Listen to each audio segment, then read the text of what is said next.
Valentine's Day is just around the corner, and a lot of health experts are telling us that you need to use caution if the plan on celebrating is your usual way. Now, whether you're exchanging cards, candies, or any other type of gift, they say that your risk of spreading the coronavirus could rise if you aren't careful. Stephanie Stone has the details this morning.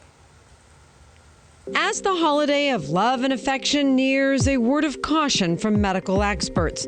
Spend Valentine's Day with your loved ones and close family members. And like with other holidays, be wary of sharing your air. We've all got COVID fatigue. As we near a year's worth of shutdowns, closures, sickness, and sadness, doctors advise we carefully approach the next seasonal holiday. If possible, try not to share candy. As much as possible, figuring out ways so that there's not a lot of hands handling any given kind of food or treat that is you're going to be eating. Dr. Beth Thielen is an assistant professor of pediatric infectious diseases at the University of Minnesota Medical School.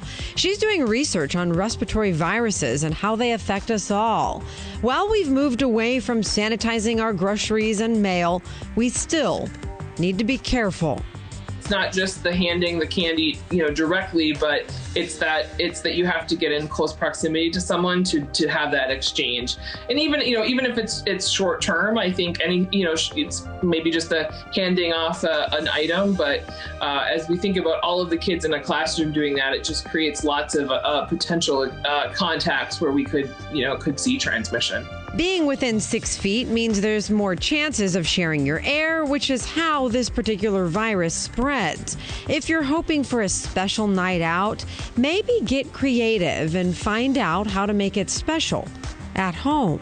What I would really like to drive home is that this is not the time to do that. I think still keeping in mind the safer home options. So, maybe making a meal for yourself at home, maybe getting takeout from a favorite restaurant and supporting a local business.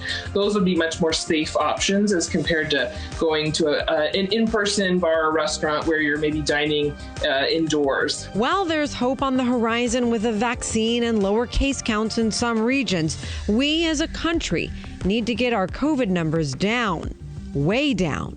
It's really important now as we're seeing some of these different variant viruses that seem like they may be more transmissible coming up. All the more reason why we need to really double down and buy ourselves time for, to roll out vaccines, to really drive down the case counts before we start kind of getting back to normal activities. We're all ready for it to be done, but Dr. Thielen says focus on the positive moments and make Valentine's Day unique, special, and COVID friendly. Valentine's Day is a time about, love and being with people that you care about. And I think, I would encourage people for all of our mental health to really, take that as an opportunity to take a pause and spend some time with whoever it is in your life that brings you joy. I'm Stephanie Stone.